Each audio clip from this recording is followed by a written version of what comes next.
I'm Edward October.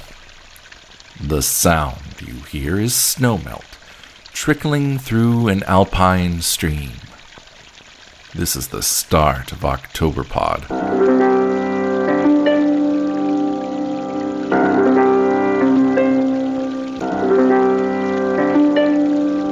Today's the equinox, and the trail's boggy, with mud and slime concealed beneath bluish clumps of fragrant crete moss, fed with 3 months' worth of snowmelt. Our boots sink in, and with every step we risk twisting an ankle or taking a nasty tumble. Come summer, it won't be as boggy and oozy. Today's not summer, though. Not yet.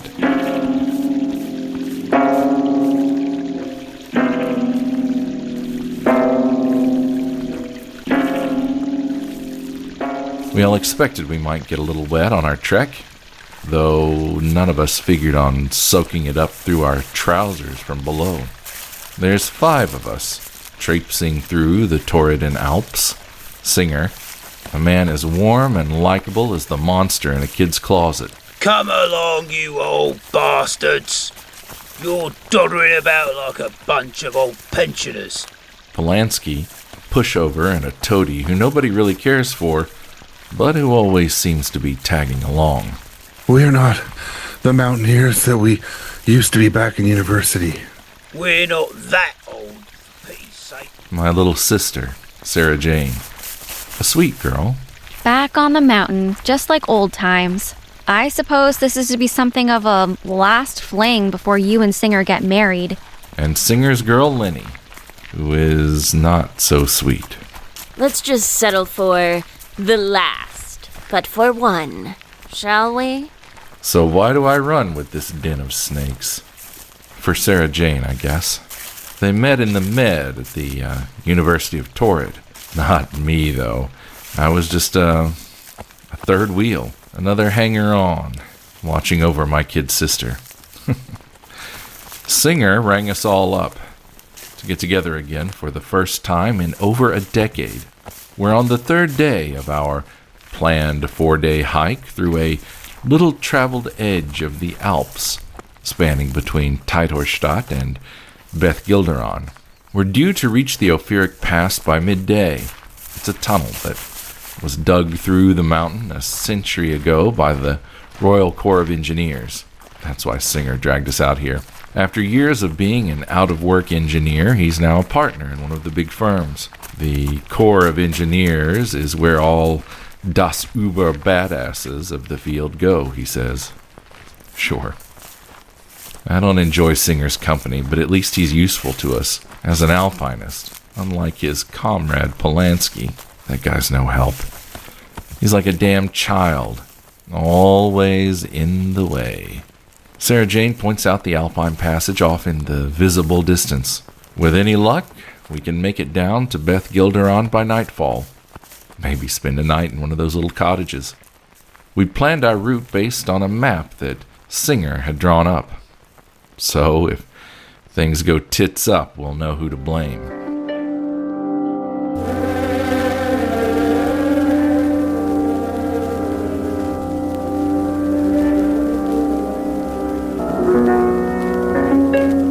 Alpine Passage. Narrated by Edward October. Starring Ari Shey, Adam Turner of Diabolical Podcast, Nikki Young of Serial Napper Podcast, and Mike, co-host of Brew Crime. Part 1, Last Fling. Written especially for Octoberpod by Amber Jourdan. From an original idea by Edward October.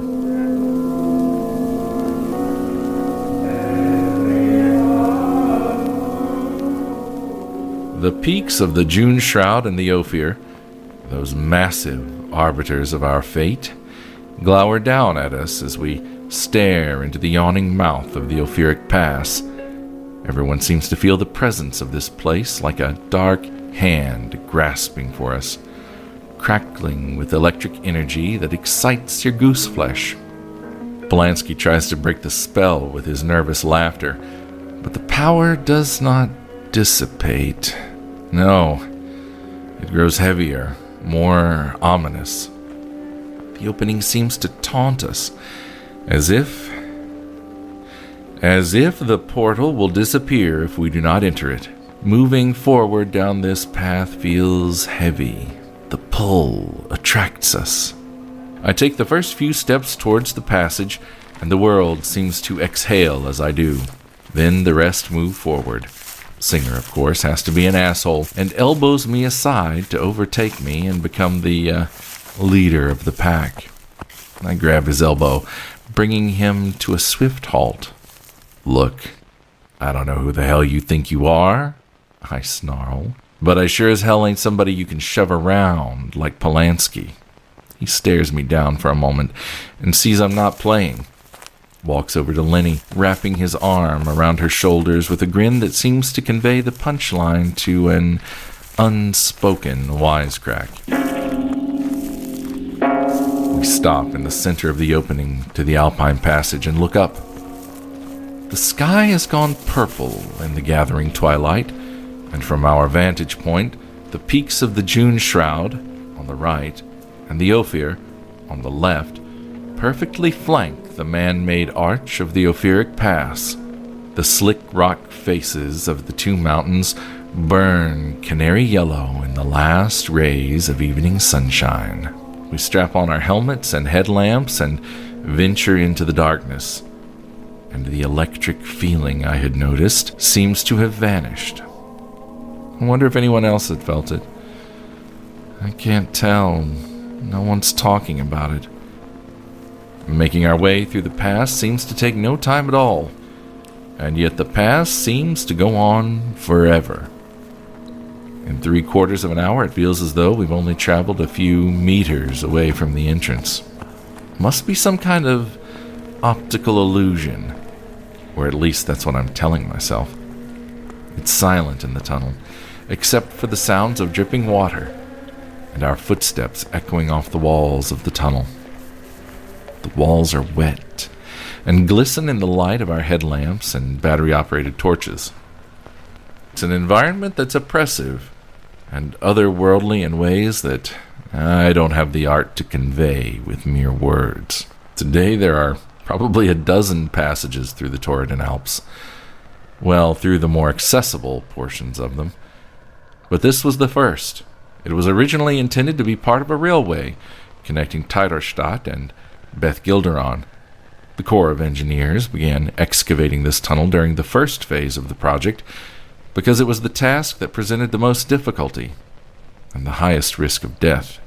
Hundreds of men died to dig this tunnel. The Crown was unbothered by the cost in life, but the cost in gold and silver was far too high. Just as the through hole to the Beth Gilderon side had been completed, the Transalpine rail line was scrapped. The Crown redirected the Corps of Engineers to the task of building a much less efficient, far less elegant railway system that went several kilometers around this particular mountain, the Ophir. Those trains are still running today, with talk of streamlined high-speed trains in the next 5 years, maybe even atomic-powered trains over the next decade or two. To my surprise, the tunnel sprawls out in all directions into the deep. The Ophiric Pass was not so much a tunnel as it was a spider's web, a catacomb shooting off in all directions with what appeared to be countless tributaries and maintenance tunnels. The stone walls, cut through the heart of the mountain, seemed to sparkle like starbursts in the light of our headlamps. I have no idea where all these passages go. Singer's map supposedly has them all listed, but there's no way he could have mapped all this out with any precision. Not unless he'd been here before, and I know he hasn't.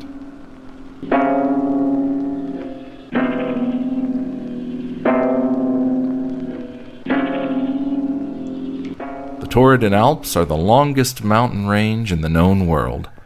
Over 1,200 kilometers long and 7 kilometers from sea level to its loftiest peak.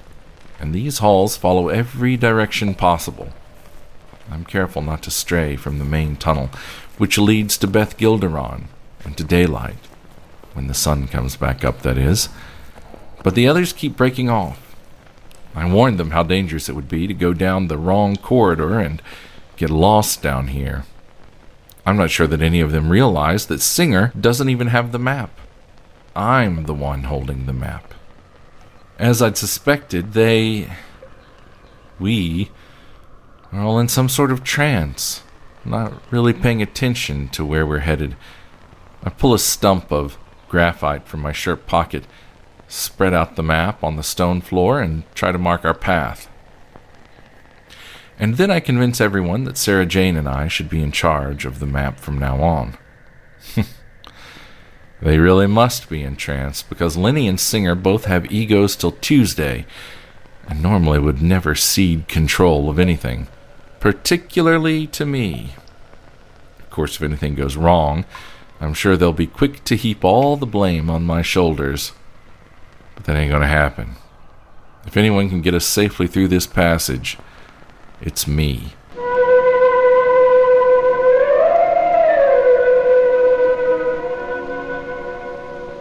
We venture deeper into the depths of the Ophir, a mountain named after one of the death-eating titans of Tauredan myth. Singer is walking a few paces ahead of me. He's made a game of punching Polanski between his shoulder blades every few meters or so. To Singer, it's a childish gag. And why not? Polanski takes it and chews it and swallows it and asks for another. And every time, Singer squeals with laughter that echoes down kilometer after kilometer of bare rock. For the life of me, I can't see how Sarah Jane got mixed up with these clowns. Grandpere used to scare us with stories about the little gnomes that used to live in the mountains and in the deep places of the earth.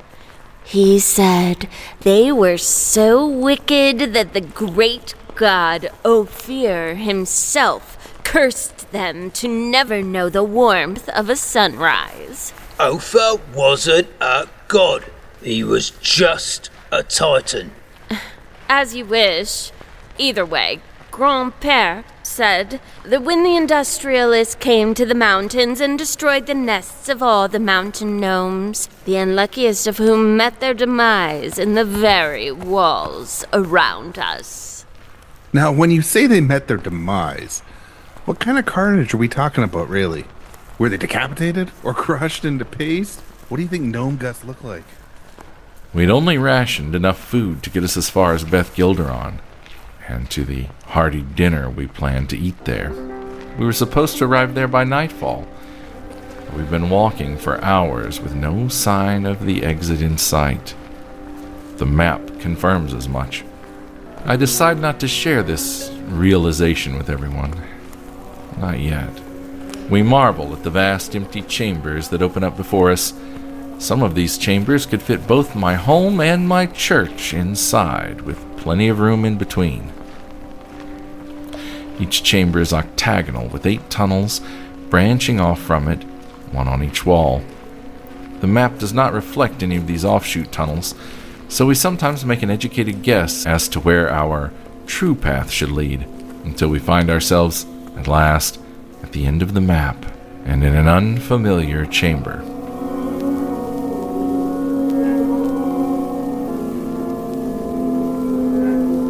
Each of the tunnels connected to this chamber is split.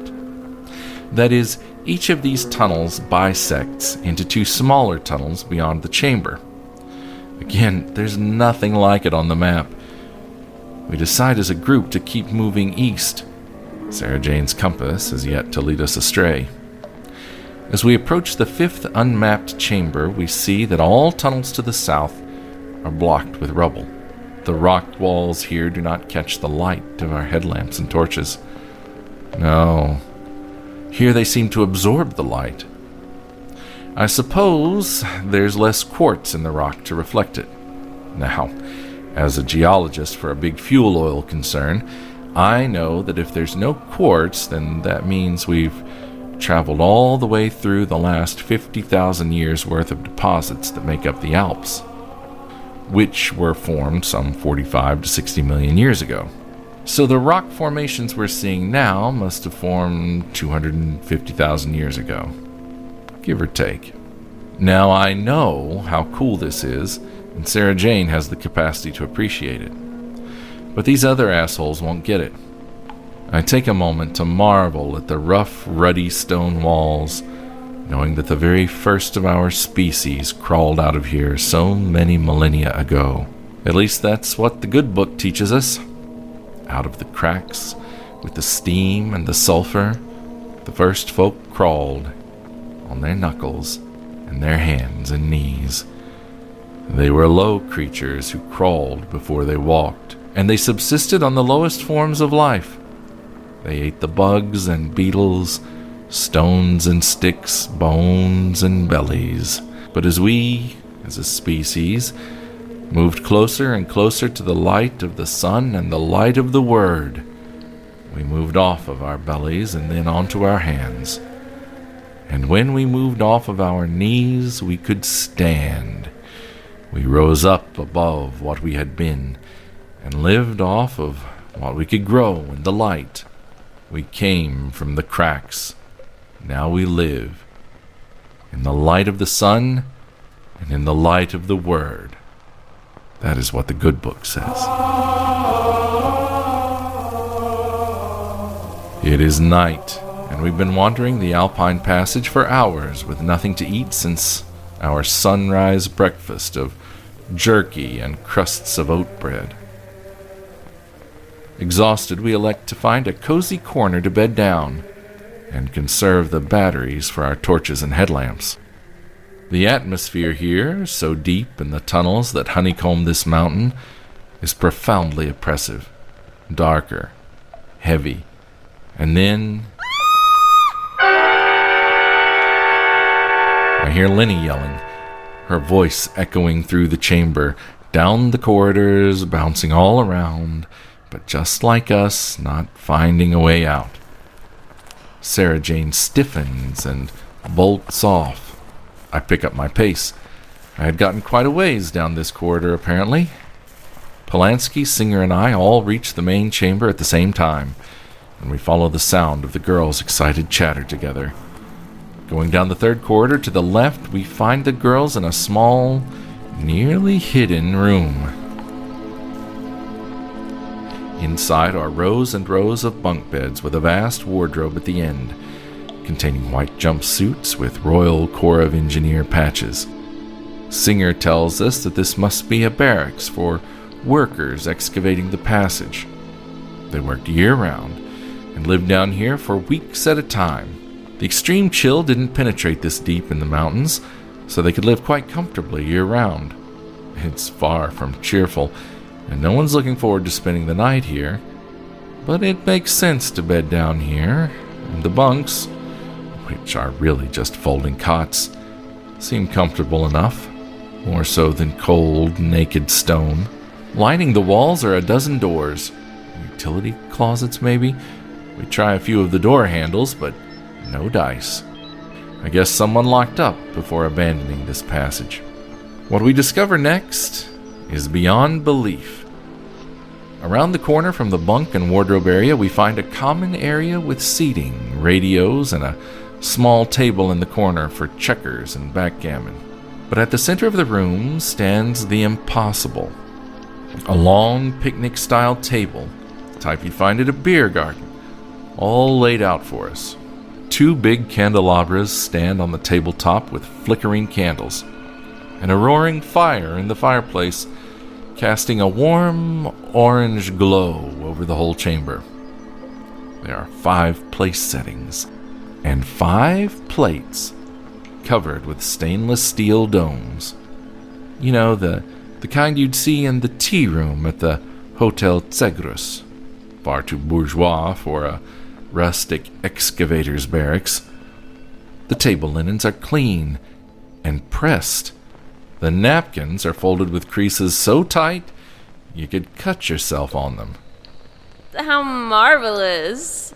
We must be expected. What are you playing at? Is this some sort of gag? Who, me? Are you nuts? I've never been here in all my life. Well, it certainly doesn't smell like a gag. Polanski lifts one of the domes, and fragrant steam flies up from the plate, revealing piping hot portions of Alpenwurst with pickled red cabbage, cheese rarebit with spicy mustard, potato parsnip crepes, and pears poached in sour mead. Earthen carafes of branch water, sour mead, and ophir vine flank the candelabras. We'll sleep with our bellies full tonight. An elegant fare, too. I'll wager that the finest chef in Beth Gilderon prepared it for us. I'll drink to that. What fools. What a bunch of mindless, vapid boobs. I try to tell them that this is not a good sign. This means that there's someone living down here, that there's obviously something off about all of this. I try to convey to them that in my heart I feel we're in mortal danger. We can't even explain how the smoke from the fire and the candles gets vented out of the chamber. This deep down, shouldn't we be suffocating from it? But the enchantment they all felt when they first entered the Ophiric Pass has likely overtaken their good senses once more. Oh, don't be so cynical. An hour ago, I was mentally preparing myself for a miserable night, sleeping on ice-cold stone and no supper. Now we have cots, a hot meal. I say that this is a sign our luck has changed. Perhaps the enchantment has taken over me now as well. Perhaps the smell of Alpenwurst and poached pears playing upon my empty stomach are making me forget all my misgivings. So I sit with the rest of my companions, and I eat. Cheer up, you old trout. In situations like these, it's best not to look a gift horse in the mouth. I mean, look at this spread. It's a damn fine dinner, I must say. We eat in near silence, never once considering the possibility that the food might be poisoned or tainted, never once questioning who or what our unseen host is. Before settling into our cots for the night, we sip dandelion tea we brewed from a few leaves Sarah found in the bottom of her pack. Singer grows pensive and chatty. Picture it. 100 years ago, this place is crawling with life. People everywhere.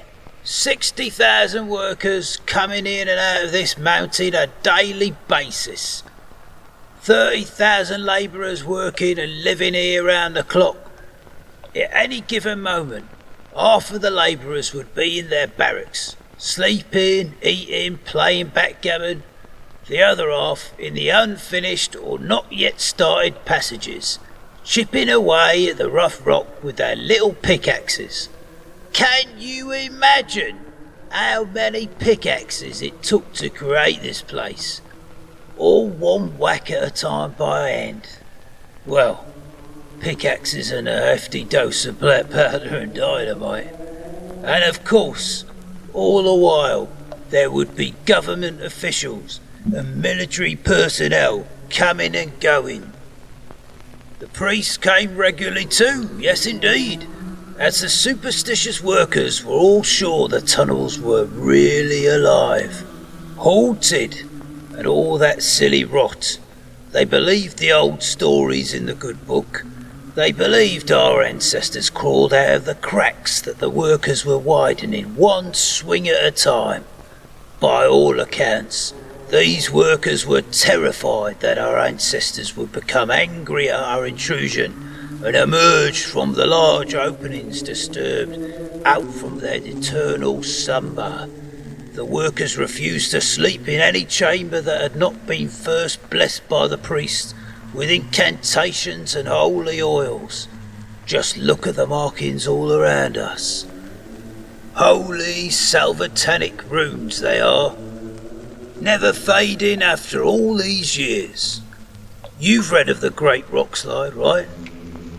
Oh, well, it's quite well known. You see, there's a mostly inactive fault line running beneath the Alps. One of the tunnels they'd planned had been dug too deep, and somehow it triggered an earthquake, probably dynamite. Outside, up on the surface, it would have felt like a mild tremor. But down here, it was a cataclysm the likes of which one could only find in the ancient texts. The workers in the Orphic Pass on that day, convinced they were surrounded by an immovable stone, would have felt the earth shooting up at them from below. The ground beneath their feet was swelling, and then, as gently as it swelled up, it went down. Then the stone erupted violently as the earth shook. Great cracks slid up the walls of the chamber, creating ghastly long shadows. One of the priests pointed above their heads and screamed that judgment was upon them. At that moment, an enormous crash resounded. The ceiling of the southern tunnels had burst in as a peak of the Ophir slammed down from above. Everyone in the chamber was sprayed with blood and guts and bits of bone from the workers huddled in the barracks. They were immediately eviscerated. The weight of the rock obliterated everything. What was left of them began to pool as a thick goo on the floor. Human beings reduced to meat bags in the blink of an eye, faster than the minds could comprehend that they were being crushed. It starts to get primordial among those who survived the initial collapse. They all started pushing for the exits not blocked by rubble, or so they thought. In reality, the rubble was just a few feet out of sight. Folks started running to get free and are blocked by the rubble from the damage. So now folks start to get pushed down, so those behind them just run over them, and it's like some wicked pile-up begins. And now, 3 of the 4 remaining exits are blocked off by human flesh. The living, the wounded, and the dead. And since this shift just started, another shift wouldn't arrive for 6 days. Of course, that doesn't matter. It will be much longer than that for the passages to be cleared. They don't know that outside the walls of the Alpine Passage that the quake had done so much damage.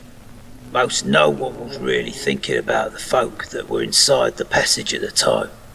No one came looking. And after a few days, the ones who were left in here, well, they started to get hungry. The barracks, not destroyed, had been locked off by those inside. Safety measures and all. So no food for those in the main chamber. Nothing except the dead bodies that were blocking their exit. So, one by one, they flayed the skin from the bodies, saving the bones to make tools for later, and ate the flesh. Some began drinking the blood directly from the bodies as they were being skinned. But after those who were already deceased had been devoured, the people inside were still hungry. By the end, rescuers entered the chamber to find 2 emaciated women. They rambled on about some kind of monstrous creatures that crawled up from the cracks. They licked their lips, and their eyes twinkled when they spoke, as they told the world of how they had eaten their fellow survivors. Right, who's ready for bed? I'm knackered. We laugh, though our laughter is uneasy. His story is true enough, and proof of his tale is in the stone all around us. Even a slight smell, unpleasant and familiar. The tang of blood in the air. Still, after all these years, and then we hear it. A soft rustling or scratching. Singer turns around deliberately as the rest of us fix terrified eyes on the door marked 1. The rustling gets a little louder. It gets closer. We can hear it directly beyond the door now. Did anyone check that door? I ask. Some of the doors had been tried when we were looking for food and water earlier, but none had budged. Everyone shakes their head no. No one tried to open door number 1. And then we hear a squeak and see the knob turn slowly. The door begins to fall open inch by inch. My heart is racing and I can feel a cold sweat spring out of every pore in my body. The door pops the rest of the way open, as though given a nudge from inside. I want to run, but there's literally nowhere to go. And then it walks out of the shadows. Well, crawls, rather.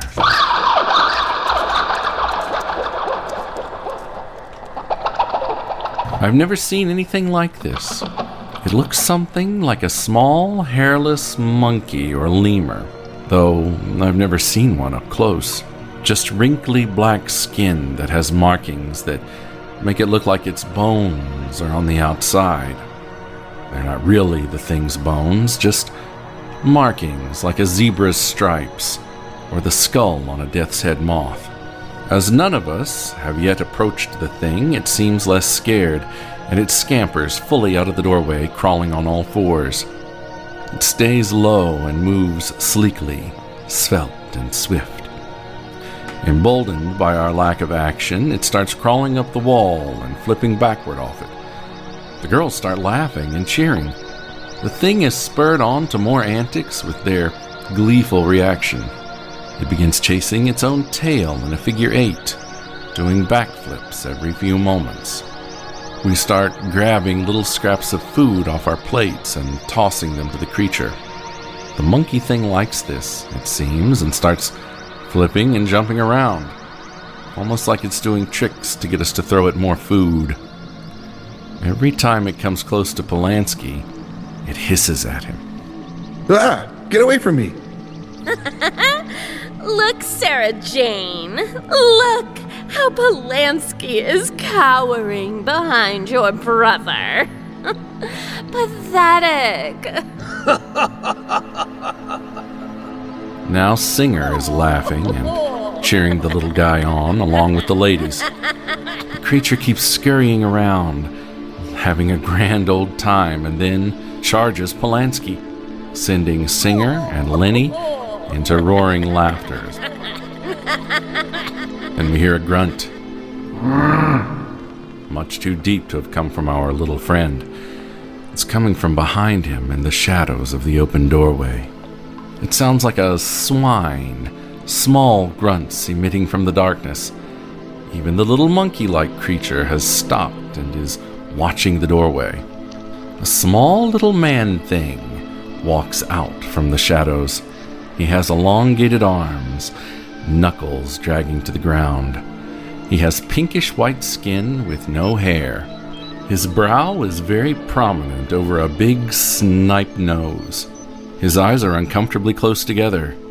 His mouth is purple and gaping with grotesque gray lips and a thick black tongue. He's dressed in rags fashioned from scraps of gray overalls, the kind a miner would wear. He moves slowly and willfully into the room, his knuckles dragging, skin so rough you can hear the scraping on the floor. It almost sounds like rock on rock. As he grunts, he pulls his lips back, revealing rows of hideous, jagged teeth. They're stained pink from whatever this thing eats. Likely flesh. I see that as this thing has advanced into our room, our little monkey guy has retreated from where he was.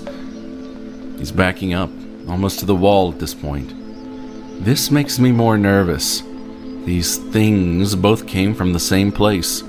We may not know what this is, but that little monkey does, and he wants nothing to do with it. The knuckle dragger sniffs the air, snaps his head toward the monkey thing, and roars. It makes my heart pound, and the Alpine Passage I just ate starts heaving in my stomach, wanting to come up.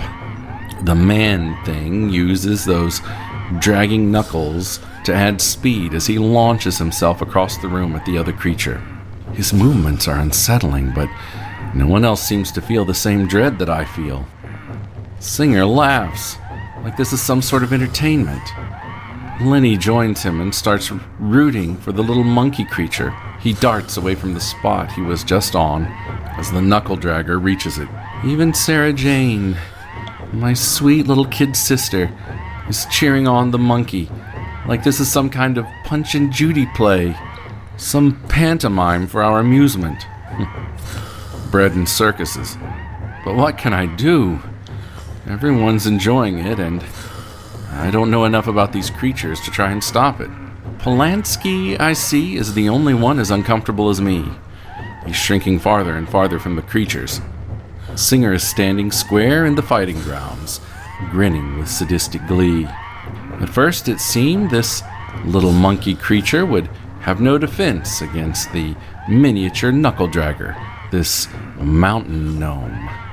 But the monkey thing has nasty claws that pop out on all his fingers and toes. He pounces on the mountain gnome with those razor-sharp claws. He pounces on the mountain gnome. His razor-sharp claws flash in a streak of white and slice deep into the flesh. The gnome keeps catching him mid-air and hammering him at the wall. Blood squirts out of every pore each time. A fine spray of blood. It's disgusting. How is Singer okay with this horror show? How can any of them? Then Singer, in one fell swoop, grabs Polanski's waist and swings him up to his feet. The momentum thrusts Polanski into the battle, and Singer steps back to watch. Before any of us can truly react, Polanski screams out, and we're all sprayed by a thick mist of blood.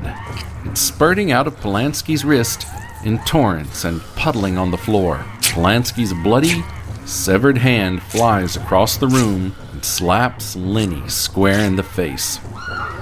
But Singer, for one, has never seen anything funnier in his life. He giggles like a child, pointing at the bloody handprint on her cheek. Now the creatures both stop their action, tilt their heads, and sniff deep. They smell blood. How could they not? Singer still has his hand in the air, as if to hold us back from interfering. Both creatures jump on Polanski's blood-soaked form. The gnome rams his bulk into Polanski's chest, knocking him backward as the monkey thing lands on his face and starts ripping into it with those razor claws. Bits of flesh and trails of blood are flying all through the air. The gnome tears into Polanski's torso. Viscera is disappearing down its throat as blood oozes over the sides of his open body cavity. As it all pools beneath him, I think back to Singer's story. My mind conjures up images of people vaporized or reduced to oozing meat bags by the collapsed tunnel. Polanski's screams quickly come to an end, and I'm thankful but terrified. Now that they've finished him off, what's to say that their bloodlust is satisfied? We're all complicit. We didn't lift a single finger. Singer, you bastard. We're all responsible for this man's murder. But it wasn't us. We didn't do anything. We just watched. We were just observers or whatever. I snatch Sarah Jane by the hand and shout, "Let's get the hell out of here. I don't care how creepy it is out there. It's killer in here." We run past rows of cots and slam into a wall. It's like the doorway just disappeared. I can't even detect the door frame. I creep slowly and quietly back with Sarah Jane in tow towards the common area again. There's literally no noise coming from back there now. We have no idea if the creatures are still there or what. Now we see the monkey thing perched on the gnome's shoulder like a witch's familiar. The gnome brings his gnarly face up to look at the rest of us. His mouth turns into a snarl, showing endless rows of jagged teeth. His face is a twisted mass of rage. His eyes look at us, full of judgment, just like the oppressive long shadows overhead in the main chamber earlier. We all freeze in horror as the other 11 doors all pop open in unison.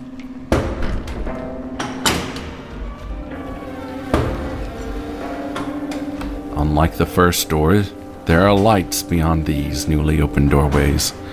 We see long shadows across the floor in the bright spheres of light thrown from the doorways. They look down upon us in judgment, just like this little mountain gnome. We see long shadows across the floor in the bright spheres of light thrown from the doorways. They keep approaching. They emerge from the deep as gaunt and spindly as spiders' legs, their minds full of primordial horror. A man's been murdered, and we stood by and watched him die. We are all complicit, and these are to be our judges.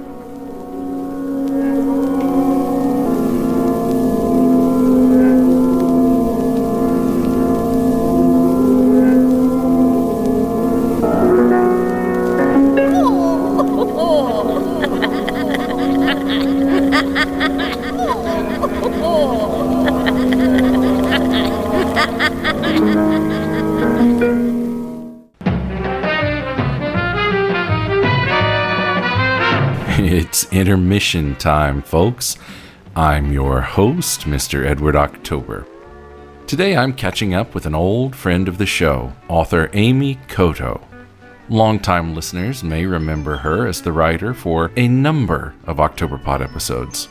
She's also a TV and movie critic, and the author of several horror, dark fantasy, and crime thriller novels, including The Search for Alice and Make It Through the Night. And she's graciously agreed to join us today to be peppered with questions for a lightning round interview. Thank you so much for having me. Now, for some reason, perhaps it's because you frequently post about Buffy and Angel on social media, I always associate you with vampires. So perhaps that's the best place to start. There have been some big vampire movies coming out in the last 6 months or so. Have you seen Sinners and Nosferatu? And if so, which one did you think was better? I love vampires so much, and witches too, but I'm so excited about vampire films making an epic comeback. I have seen both movies. I personally love Sinners more. It was so fresh and fun. The performances were phenomenal. I thought Nosferatu was beautifully shot, but Sinners is really more my speed. Yeah, I'm going to have to agree with you.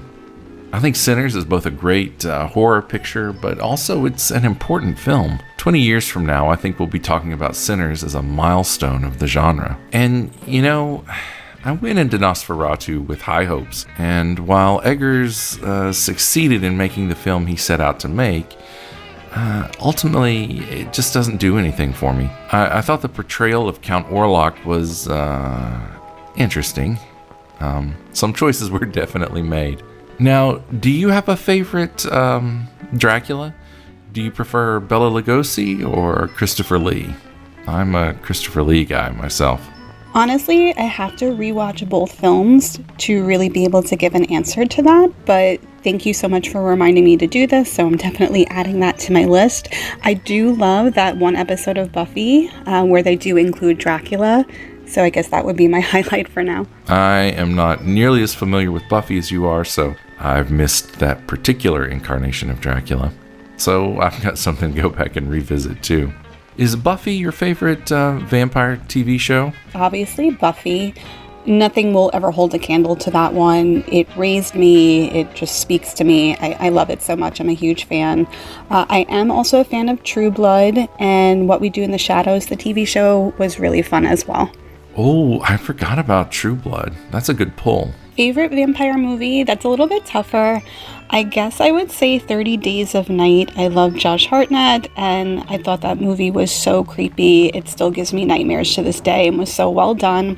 But I also really love Blade, Abigail, and Sinners is honestly right up there too.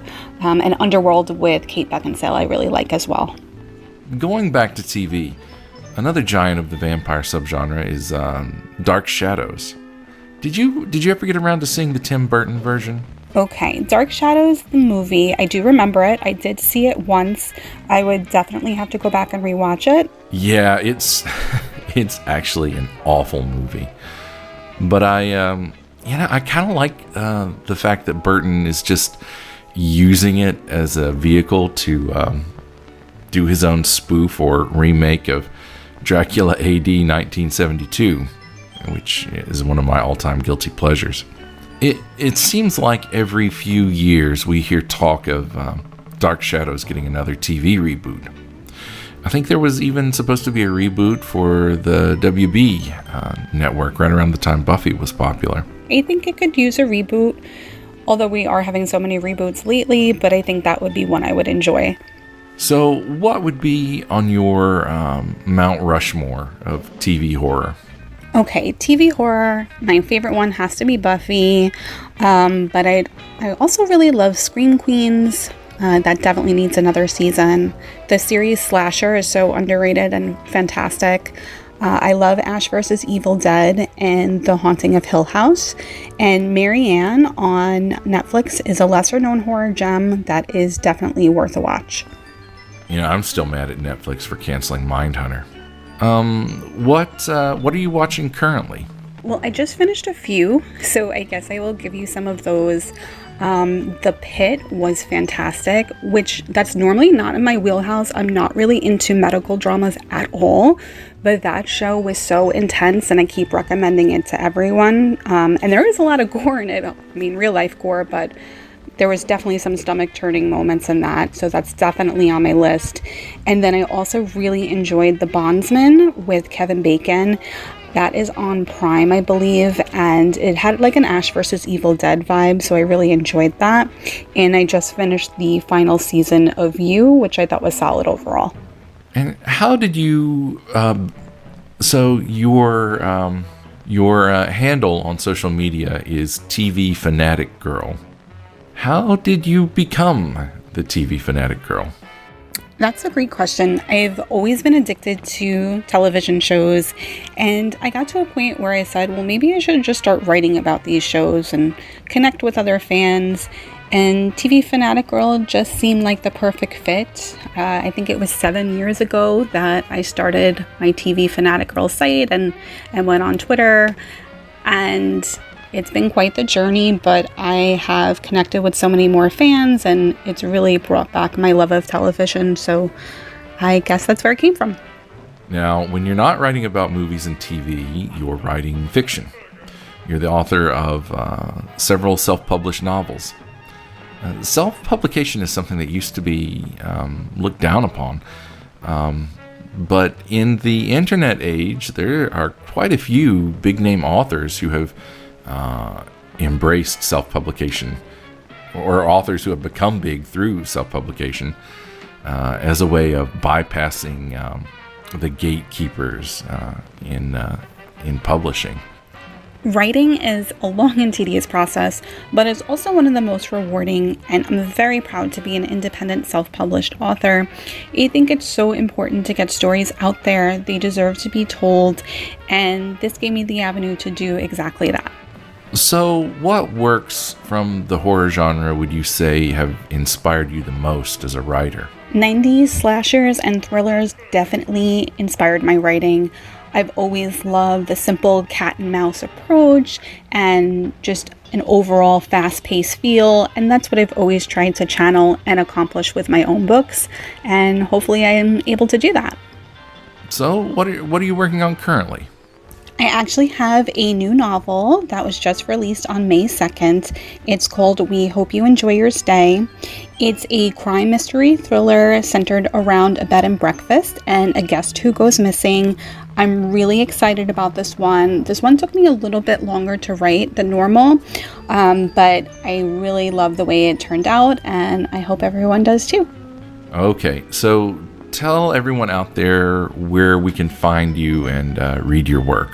My books are all available on Amazon, and you can find me on X, Twitter, Blue Sky, Goodreads, and BookBub as either Amy Koto or TV Fanatic Girl. And that's Amy Koto, spelled Amykoto. I also have to mention that you've written a handful of stories for Octoberpod. One of them is Thanksgiving Road Trip, which was nominated for a Rondo Award a few years back. And the other is a true ghost encounter involving you and your very brave dog, Honey. So I have to ask, how is Honey doing? And has she asked about me lately? Thank you again for inviting me to collaborate on those. They were a blast to write and contribute to. The Thanksgiving road trip, it still gives me nightmares. It was so chilling, and I still think about it to this day, so that one definitely stands out for me. Honey is doing great, and of course she always asks about you all the time. You know, she's my horror sidekick. She watches all the movies with me, and she sits there with me through my writing. So I adore her, so thanks for asking. We've been speaking with author and media critic Amy Koto. Thank you so much for stopping by to chat with us, Amy.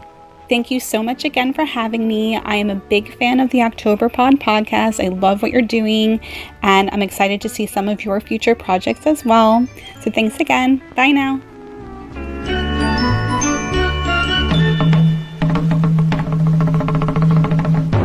All right, friends.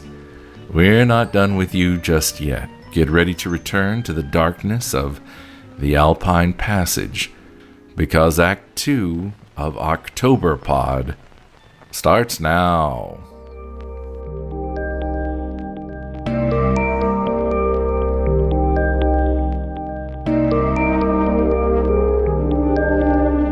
A man's been murdered and we stood by and watched him die.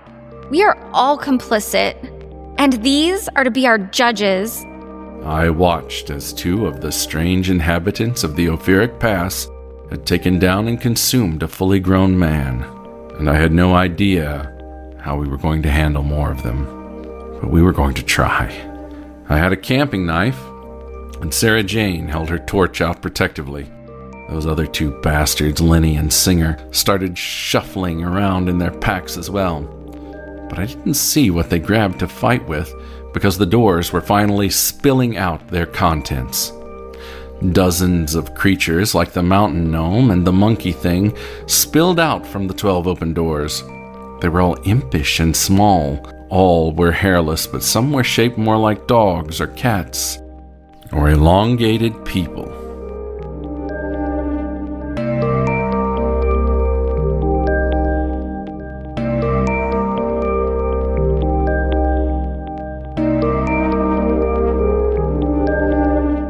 Alpine Passage, Part 2, Meat Bags, written especially for Octoberpod by Annie Morgan, featuring characters and situations created by Amber Jourdan, from an original idea by Edward October.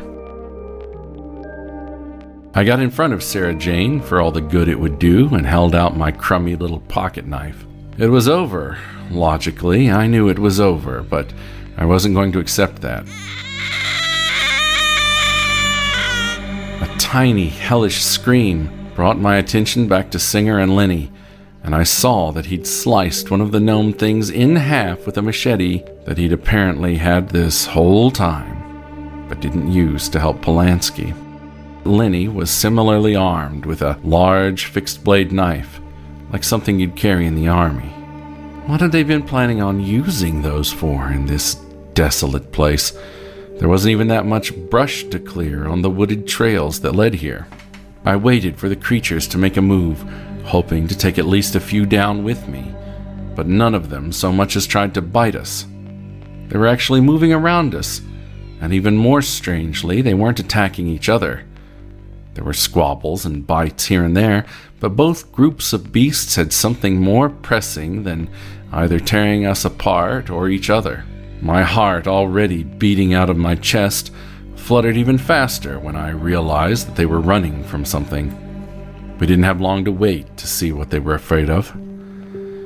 Out of the doors closest to us came something new and terrible. The big ones were as tall as each of us, if not taller, and the smaller ones were the size of children. I was ready to fight, my heart pumping and breaking out into a cold sweat, but I couldn't help but notice something strange. I hadn't seen anything come out of the last two doors. If we made it out of this, that could be our way out. Sarah Jane was still behind me, ready to fight but shaking, and I told her what I knew was a lie. "It's going to be okay." She didn't answer. The creatures got closer to us, and I wondered if we were in hell. The other things that had come before me made sense and resembled perhaps creatures unknown to science, but the things coming at us now were not rational creatures. They looked like tortured souls, fresh from whatever level of hell involves flaying someone alive. They had no skin, just bare flesh and sinew. Yellow fat and green intestines peeked out where there wasn't enough muscle to hold them together. They were walking meat bags. Right away, 4 of these creatures swarmed on me and Sarah Jane. The others went for Lenny and Singer. At that point, I wasn't sure who I was rooting for. Sarah Jane's friends or the meat bags? The monsters were upon us, and it was all slashing and stabbing and kicking. I was operating on animal instinct. Instincts that I hadn't known I possessed because I'd never really needed them. I've never had to fight for my life. Sarah Jane and I were holding the beasts off remarkably well, and I realized why when I had a moment to breathe. A moment granted when one of the larger beasts reached out its fleshy, bloody hand just inches from my eye, trying to claw it out, and another creature stopped it. The meatbags were fighting each other. Well, some of them anyway. 2 were just lapping up the blood stains that Polanski had left behind, but the rest? It was like they'd grouped up into pairs to fight.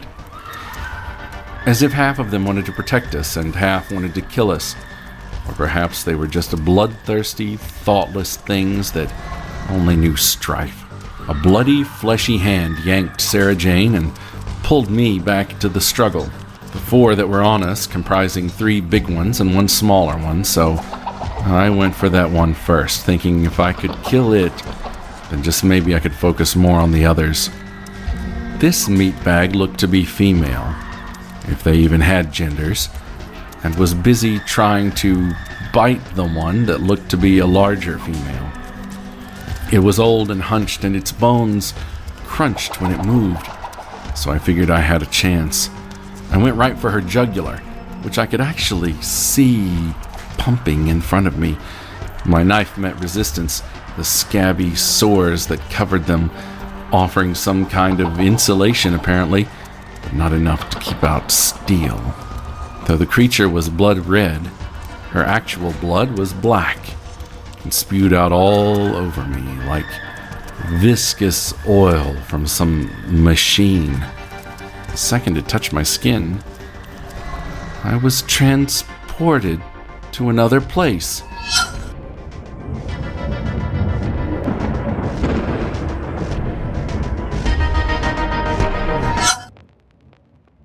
I was in a city, but it didn't look like any I knew. The lights were strange. They cast a bluish hue instead of amber. It made the street feel cold, even in the sudden summer heat. I looked down at my hands, and they were thinner, feminine, and wrinkled with age. A voice to my left said, "Are you sure?" And I jumped. There was an old man holding out some kind of bundle. He looked ragged and tired, his brown eyes filled with apprehension. I didn't say anything back, and he just kept looking over his shoulder. He repeated again, "Are you sure? I haven't got all night and people are starving." The bundle was dripping red. I didn't know what to say, so I said yes, and the voice that came out of me was oddly feminine. What the hell was going on? I looked around me, my eyes adjusting to this new light, and realized that something terrible had happened in that city. Windows were blown out, and there were no cars on the street, not even parked. What is this place? I asked, in that girl's voice once again. Then I realized it sounded familiar. The vision dissolved around me, and I was back in that wretched tunnel with those wretched beasts. Then in front of me, I heard the voice I'd just been listening to. Help! For God's sake, help! It was Sarah Jane. One of the larger meatbags, one that looked male, was biting her arm and shaking it like a dog. I sprinted over, but before I started stabbing it, I had the presence of mind to pull my coat down over my arm. I could only assume the blood had been what had given me the strange vision, and I couldn't afford to be distracted. I stabbed the beast in the back of its neck, but it didn't even notice. Blood trickled out, but hadn't hit anything important. Across the room, Singer was screaming. Another one of the large ones had him and was biting his leg, blood spewing out near the thigh. At his feet, one of the smaller creatures was motionless, defeated. Lenny was close by, but battling her own demons. I didn't have time to worry about them, though. Not that I even should. I pulled out my knife and tried again, this time closer to the side of the neck. All the while, Sarah Jane was sobbing. I tripped then, and my world turned upside down.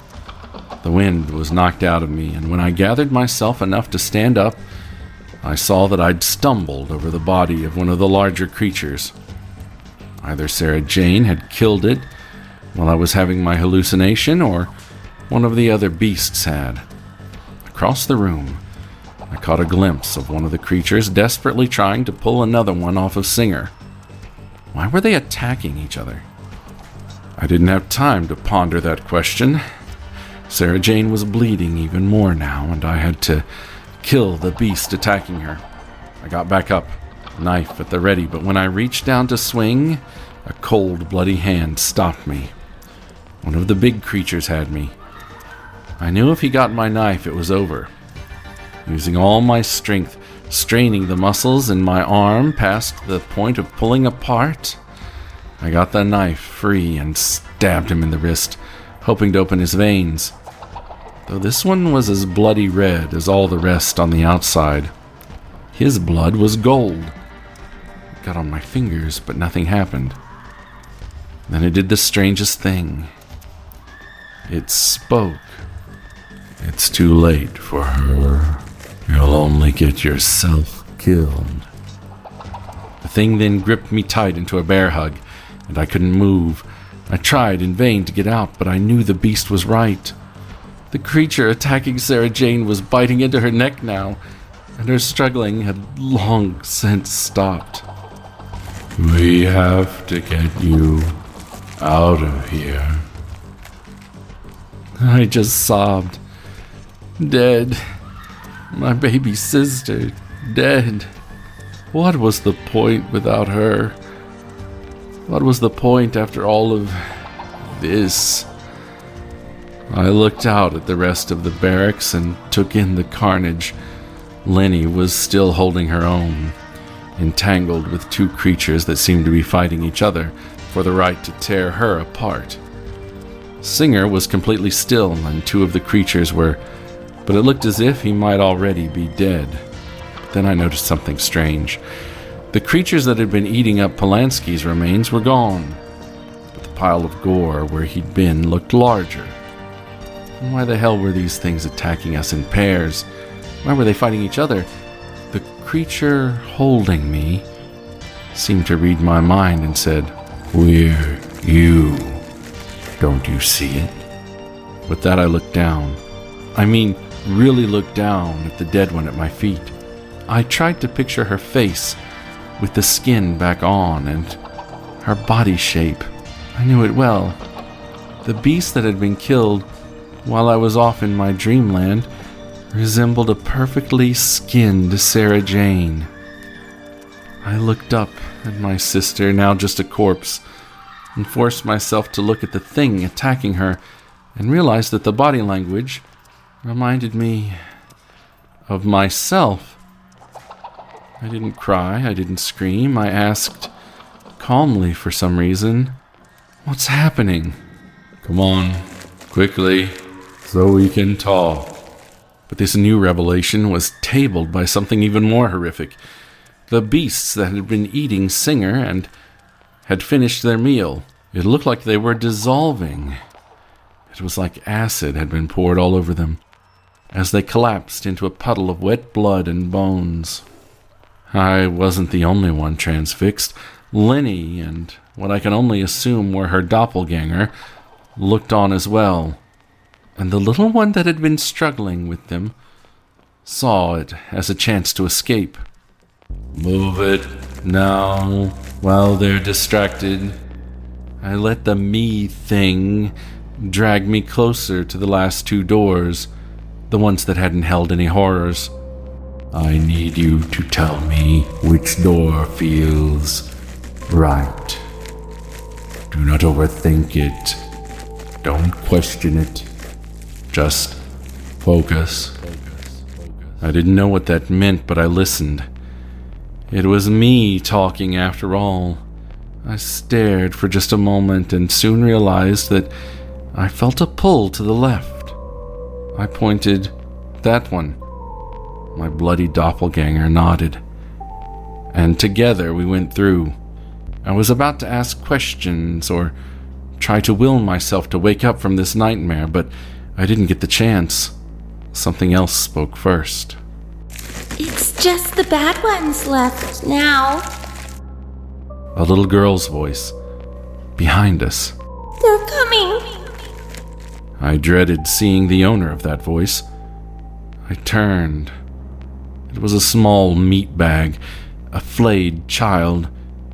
The other me stared at her for just a moment, thinking, if I hold them off, can you get me out? I'll try. Don't let the other me out, okay? I won't. And with that, he turned back, heading into the room that was now filled with snarls, but not screams. The little creature took my hand, but neither of us thought about the black blood on her palm. Suddenly, I was in a village under a blue sky. It was chilly, but the air smelled of flowers and spring. I took it in for a moment, enjoying the reprieve from all the horror, before a man's voice once again brought me out of my trance. Hurry up, the voice said. I looked over and it was a young man in a suit holding a single rose. You don't want to miss it. His voice was soft, as though he was trying to make it soothing, but there was a performative quality to it as well. He held out his hand. When I took it, I discovered my hand was the hand of a child. The man smiled, and together we ran down the street towards some great unknown. Then a slap to the face brought me back to that hellish chamber under the mountain.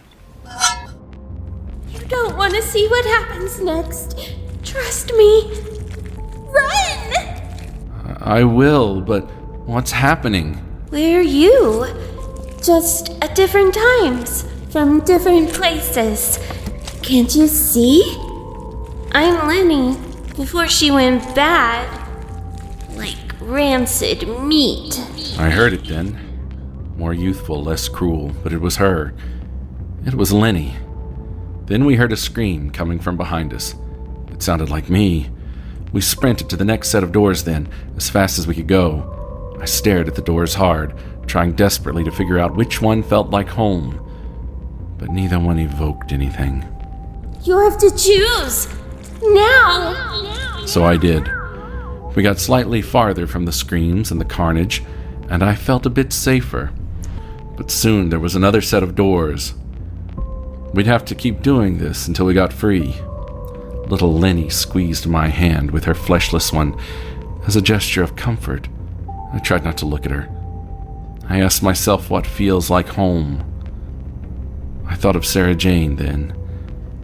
That wouldn't get me back home, though.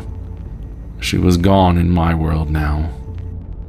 The doors felt the same, but I took a breath and really looked. The right one felt slightly better. Behind us, I heard the screams stop completely. Let's go. This time I took little Lenny's fleshless hand in mine. After that crossing, we stopped hearing anything behind us, and we slowed down a bit. I'm going to need you to explain more, I said. How are you all here? Are we in hell? Close to it, but not quite. These mountains aren't really mountains. They're a sort of anchor point for all kinds of different places. You can get here from one world one reality and end up in another. And if you get lost, really lost, you end up in hell. Or maybe heaven. But I've never found it. Why are you in hell if you're just a kid? It's complicated. We don't have time for this. We hit another door and I let my emotions guide me. Is that what I'm picking with these doors? What reality I'm going to? Yes, but we might not make it back to the right one. We just want to get you as close as possible. Does that mean we might find one where Sarah Jane is still alive? It's possible, but don't think about that. If you don't focus on the right one, you could end up anywhere. Even before she was done talking, I knew I wasn't going to listen. Each time we hit another doorway, I thought of only one thing: my kid sister, Sarah Jane. As we walked, I asked little Lenny why she was small like a kid. This is when I turned bad. This is me before I was condemned to hell. Then why was the other me, the flayed me, why was he my age? Because of the choice you're about to make. What choice? The choice that could condemn your soul to hell. What about the other me? That meatbag who killed Sarah Jane? Those are just echoes. They're here because you're not supposed to be here. I didn't understand that one, but before I could ask for clarification, I heard footsteps behind us. They were faint, but they were there. We sped up. What happened to you to make you the way you are? Bad things. But this version of me hasn't done those bad things to others. Not yet. That's why I'm not stuck here. I'm just visiting. What will the big Lenny meatbag do if she catches us? You don't want to know. I didn't ask. I focused on Sarah Jane and getting out of there. The footsteps were closer now, and I didn't want to know what would happen when they found me. Whatever version of me or Lenny that was. I thought of the bad version of me then, wondering what kind of mortal choice I might face when I got out. Would I find Sarah Jane alive and happy again? Would I be tempted to go live in a reality where my sister is alive? Or would I be totally lost? Would I end up somewhere with strange lights and bombed buildings, offered some kind of food that I knew I shouldn't take, that would somehow condemn my soul to hell? I realized then that because Sarah Jane had faced her mortal choice when she was old, I needed to be there to guide her, to save her soul from hell, or at least some version of her. Would the Sarah Jane I'd find in this new place face a different choice? It was all so confusing. We hit a bend in our path, and suddenly there was light. This is it. Last choice. What happens to you when I leave? I think I'll go and find the bad me. I want to make sure she doesn't get out. Maybe I can give another me a better chance in another life. I looked out at the last two doors, both leading to daylight, and picked the one that felt like Sarah Jane. Good luck, little Lenny. You too. I hope you end up in the right place and the right time. The right time. I didn't even pause to ponder the full meaning of that sentence as I walked out into the sun.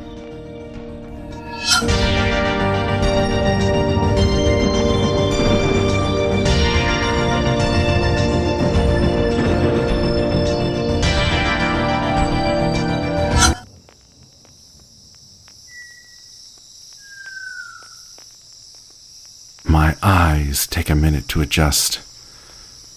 And when they do, I feel a sense of dread that I hadn't felt even when battling a flayed echo of my own soul.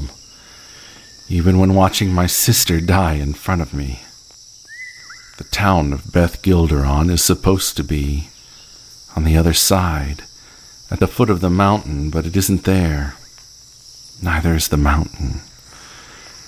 In fact, there are no snow-capped peaks, no torrid Alps, only gently rolling green hills that have yet to be molded by the ebb and flow of time's ocean.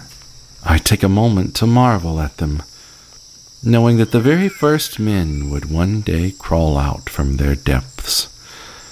At least that's what the good book teaches us. Out of the cracks with the steam and the sulfur, the first folk will crawl, on their knuckles and their hands and knees. They are low creatures who must crawl before they walk, and subsist on eating the lowest forms of life.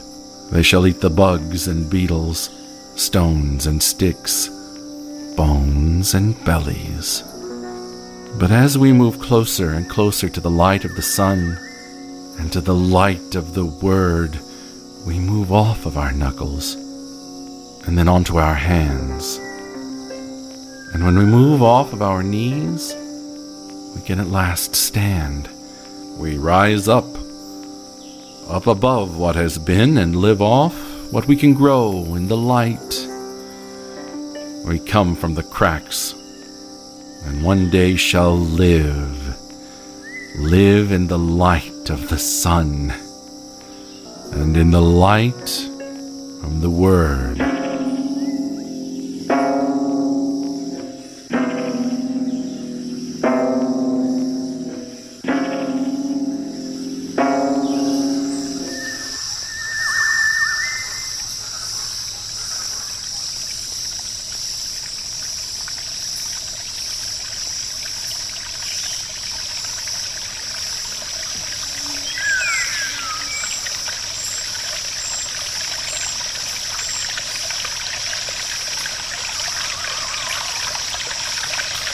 Stick around after the credits for a brief word from some of our fellow indie podcasters, creators, and friends. There may even be some bloopers, outtakes, and bonus content as well. You have been listening to Octoberpod. Octoberpod is produced, edited, and directed by Edward October. The series co-producers are MJ McAdams and Amber Jourdan. Logo and banner graphics by Jessica Good.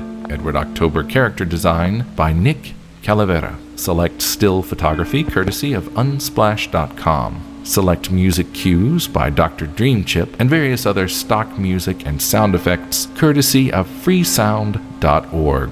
Music from Bigfoot Apocalypse and Thorax, theme from Octoberpod, composed by Nico Vitezi. All other images, music, and FX cues, except where noted, are sourced from within the public domain. Follow us on YouTube at Octoberpod Home Video, on Instagram, and the app I still call Twitter at Octoberpod VHS, and on TikTok and Blue Sky at Octoberpod. Or find us and all of our links on the World Wide Web at Octoberpodvhs.com. For business inquiries or story submissions, email octoberpod@gmail.com. If you enjoyed this program, we'd be very pleased if you told your friends about us. And while you're at it, write us a 5-star or equivalent review wherever you're listening.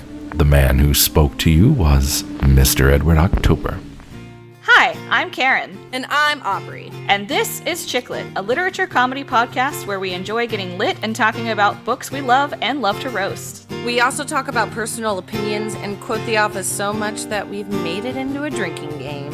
We've been friends for over a decade, so grab your drink of choice and join us for some shenanigans. Welcome to Shatsunami, a variety podcast that discusses topics from gaming and films to anime and general interests. Previously on Chatsunami, we've analysed what makes a good horror game, conducted a retrospective on Pierce Brosnan's run as James Bond, and listened to us take deep dives into both the Sonic and Halo franchises. Also, if you're an anime fan, then don't forget to check us out on our sub-series, Chatsunani, where we dive into the world of anime. So far, we've reviewed things like Death Note, Princess Mononoke, and the hit Beyblade series. If that sounds like your cup of tea, then you can check us out on Spotify, iTunes, and all good podcast apps. As always, stay safe, stay awesome, and most importantly, stay hydrated.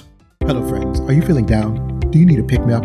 Well, look no further, for I have the solution. Just go to your nearest podcast store and pick up a box of Backlook Cinema, the podcast. That's right, folks. Backlook Cinema, the podcast, will cure what ails you.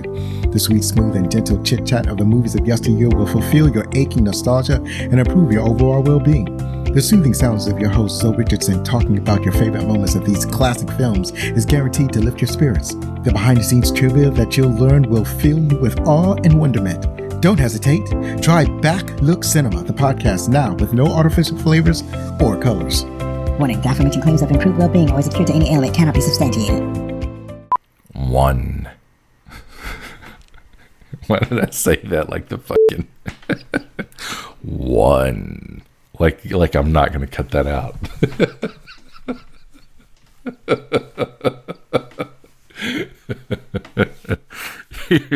Here comes a corker of an opening.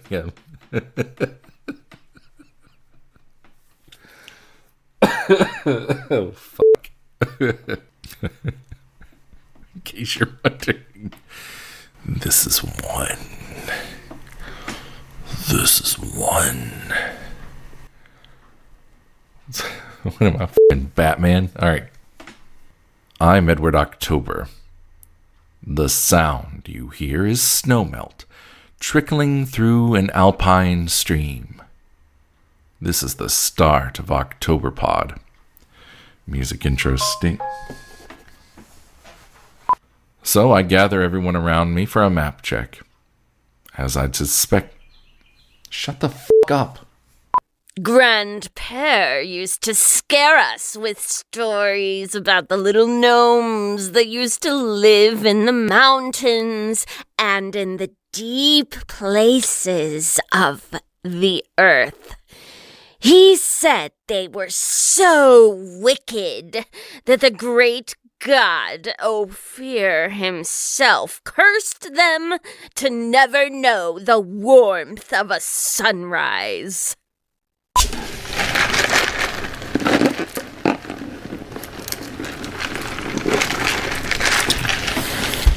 Podcast host drinking Dr. Pepper from a plastic cup. As the wind blows and a plane passes overhead, you are listening to ASMR Theater.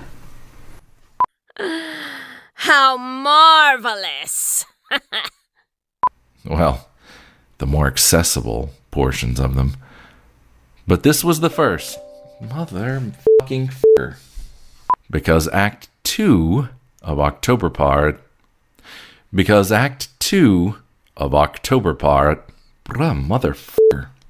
39 version 3. I'm going to try my best to be hysterical here. Alpine 2, Electric Boogaloo. 40, blustery intro. I definitely need to read more. A few standout authors I've recently read are Carmela Howlett and Max Gunzler. They both were on Twitter. I believe they still are, but I've read a couple of their novels and I thought they were fantastic. And hopefully more readers will discover them because they're truly great. Fuck me.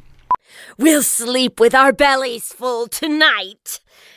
And it's elegant fare, too. I'll wager that the finest chef in Beth Gilderon prepared it for us.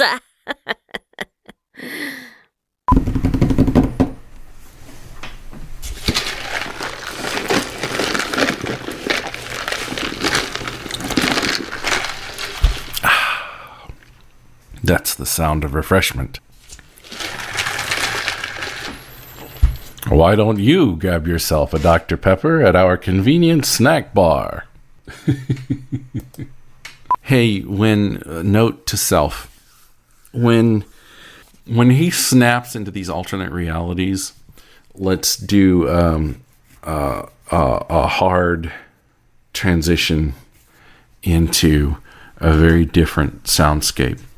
So that city, we would have like a sort of post-apocalyptic sound bed. And for the one we just had, it will do like a springtime sound bed. Singer is standing square in the fighting grounds, grinning with sadistic glee. At first, it seems the monkey creature would have no defense against our miniature knuckle gritter. What is... Look, Sarah Jane. Look how Polanski is cowering behind your brother. Oh, pathetic. Look how Polanski is cowering behind your brother. Pathetic. We see long shadow. God fucking damn it. But it wasn't us. We didn't do anything.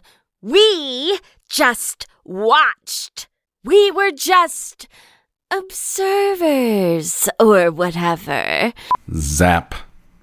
So now, just so you know, in future me, we're gonna, our verb tenses change from past tense to present tense again. And we're going to have like another a sound bed here. Some kind of prehistoric-y thing.